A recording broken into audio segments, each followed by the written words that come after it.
bicara tentang kurator.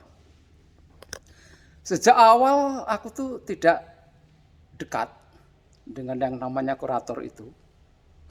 Dan ternyata seiring dengan perjalanan saya yang semakin jauh, ternyata semakin meyakinkan saya dan membuka mata saya, meyakinkan saya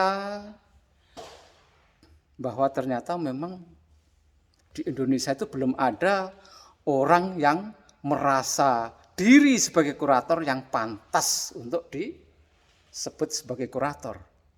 Sebab ternyata kurator itu ada sekolahnya.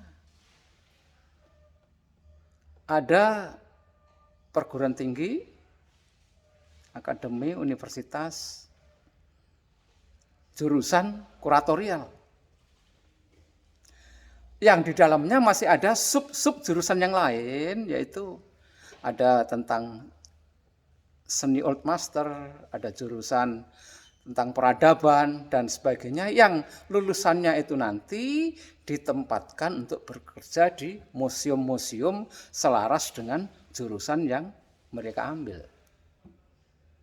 Jadi kalau di sini ada merasa diri sebagai kurator hanya belajar kepada orang-orang dari luar entah berantah sana, entah dari negara mana, tanpa ada bukti kelulusan, ijazah akademi yang punya jurusan kuratorial tadi, ya bagi saya ya tetap saja kurator-kuratoran, kurator KW seperti itu.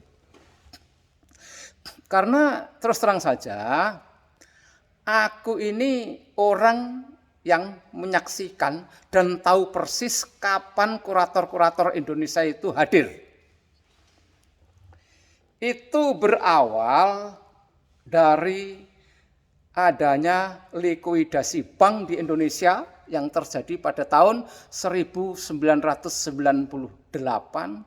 pasca turunnya Soeharto dari Presiden Republik Indonesia. Waktu itu banyak sekali bank-bank yang dilikuidasi, di antaranya ada Bank Tamara, ada Bank Umum Nasional, ada Bank Bali, ada bank banyak sekali pokoknya. Saya tidak bisa menyebut satu persatu. Dan ternyata aset bank terlikuidasi itu dilelang oleh Balindo, Bali Lelang Indonesia, dan ternyata yang paling banyak diperebutkan oleh peserta lelang yaitu lukisan. Dan kebetulan lukisannya yang ngomong ini, lukisannya Mas Dibyo, adalah merupakan lukisan terbanyak yang dilelang pada saat itu. Dan luar biasanya, lukisan Mas Dibyo waktu itu dimenangkan dengan harga yang jauh berlipat-lipat dari estimasi yang sudah ditetapkan. Aku ngomong ini bukan tanpa dasar, aku ada clippingnya. Dan tulisan itu ditulis di Kompas yang menulis Agus Dermawante, bahwa pelukis berasal dari Tuban yang namanya Mas Dibyo adalah pelukis yang karyanya paling banyak dilelang dalam Balindo itu, yang harganya jauh melebihi estimasi yang ditetapkan. Itu.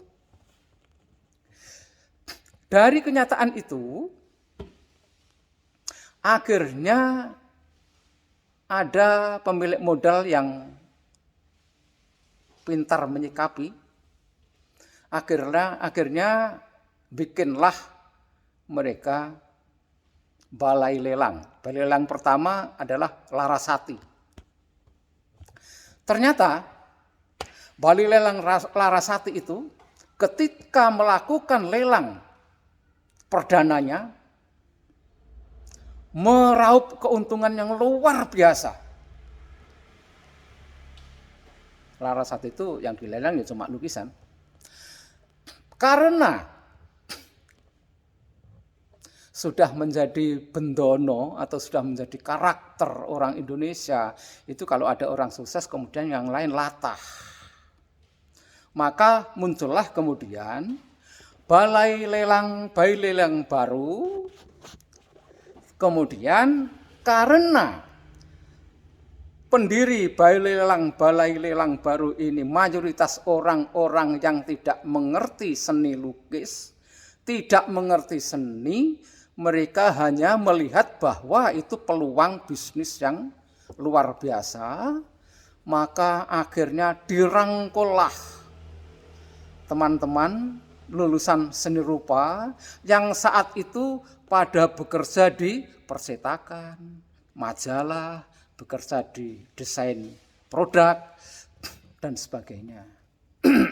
Dirangkullah mereka, dimintai tolong untuk mencarikan karya pelukis-pelukis muda yang bisa digoreng dan dilelang agar dengan cepat mendapat keuntungan yang berlipat. Mas Dibo tentu tidak masuk dalam selera mereka karena Mas Dibo itu sudah punya pasar dan punya sikap, itu masalahnya. Maka lahirlah kurator-kuratoran primordial, kurator-kuratoran yang punya arogansi alma mater. Sampai-sampai akhirnya pada masa itu setiap pelukis yang akan menjual lukisan ke kolektor, pertanyaan pertama dari kolektor itu adalah, lukisanmu masuk katalog lelang apa tidak? Wah, ini menyakitkan sekali. Ini sangat melecehkan derajat seniman waktu itu. Tetapi karena waktu itu memang ditopang oleh pendanaan yang luar biasa besar, dengan keuntungan, dengan jangka cepat yang luar biasa pula, akhirnya bertumbanganlah teman-teman yang berjualan secara mandiri, baik di Jakarta, tapi utamanya di Bali. Aku mengerti karena teman-teman yang semula hidup di Bali dan hancur oleh situasi itu, pada mampir ke rumah, mengeluh situasinya di sana. Seperti itulah saudara. Jadi kurator itu prosesnya seperti halnya orang untuk menjadi dokter. Seperti proses untuk menjadi arsitek. Seperti proses untuk menjadi guru. Seperti proses untuk menjadi tentara atau polisi. Semua ada sekolahnya dan bukti ijazah sah. Karena yang bersangkutan memang menempuh pendidikan itu.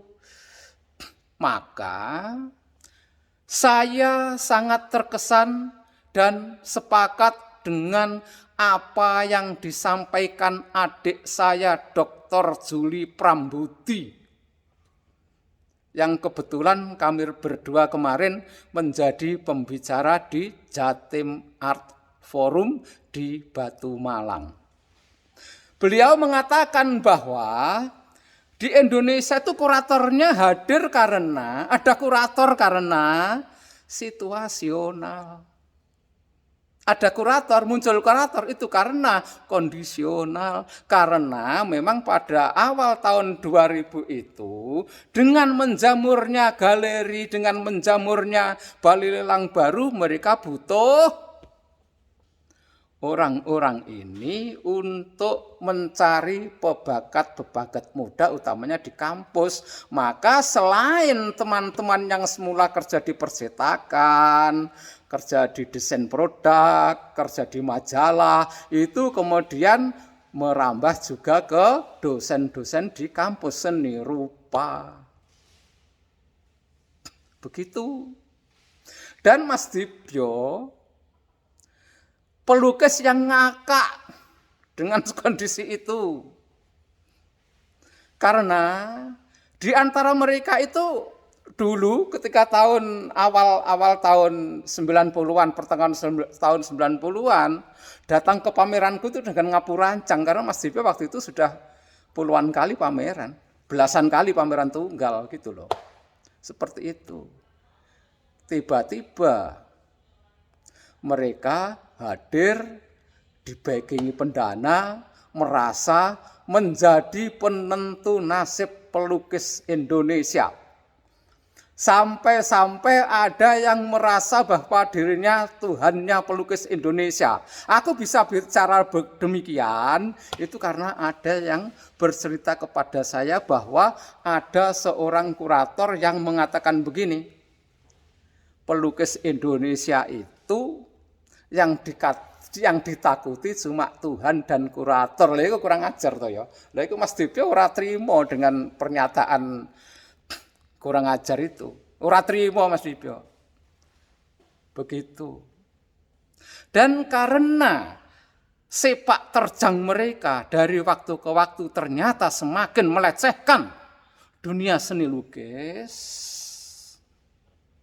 maka kemudian Mas Dibyo mencari tahu siapa orang-orang yang menjadi korban permainan busuk ini.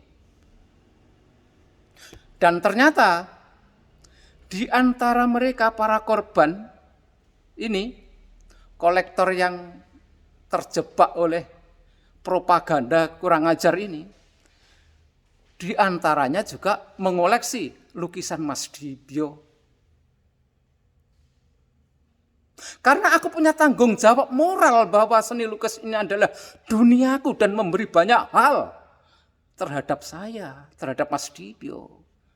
Yang semula Mas Dibyo tidak punya apa-apa menjadi serba punya itu karena budi baik mereka yang dengan senang hati, dengan rela hati mengoleksi lukisan Mas Dibyo yang oleh kurator-kurator ini dianggap tidak bermutu karena menganggap Mas Dibyo itu miskin wacana.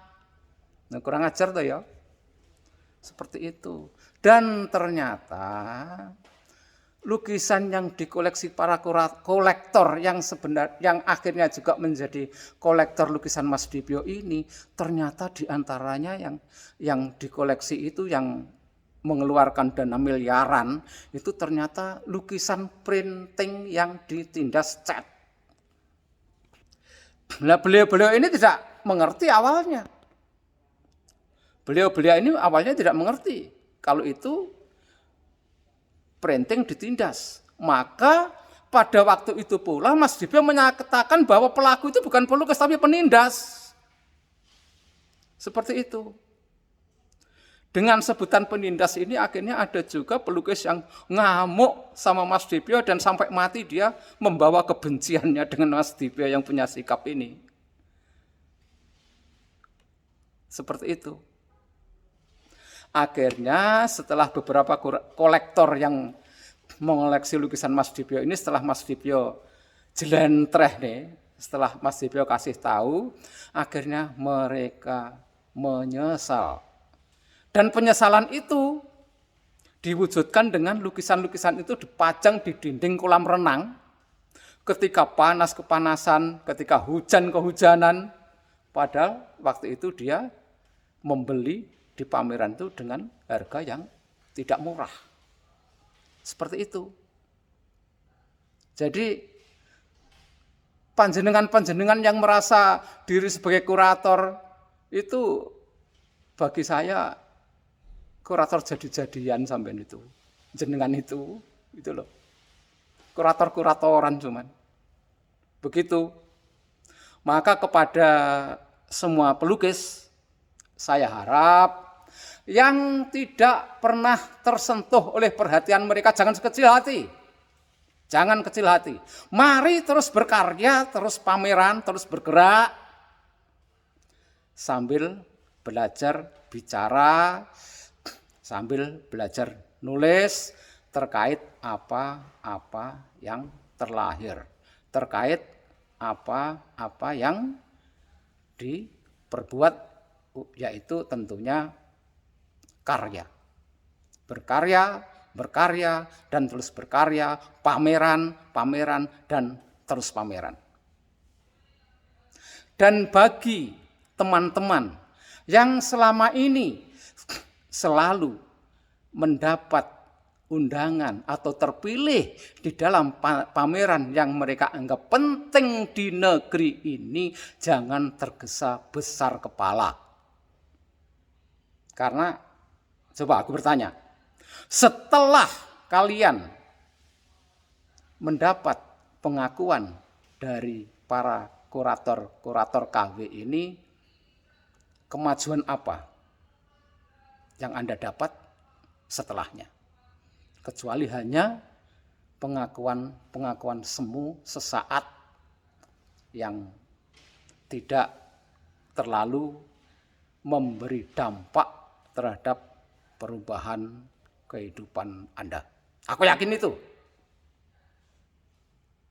Untuk itu mulai hari ini sudahlah, mari yang semula selalu terpilih dan kepada yang selama ini tidak pernah ditoleh, marilah yang merasa di atas turun, yang merasa di bawah jangan minder. Semua sama saja. Sudahlah, semua sama saja. Tidak ada yang lebih satu dari yang lain. Saya rasa demikian dari saya. Merdeka dan mari terus berkarya, bergerak, berproses, melangkah lebih jauh dan jauh lagi. Terima kasih. Salam.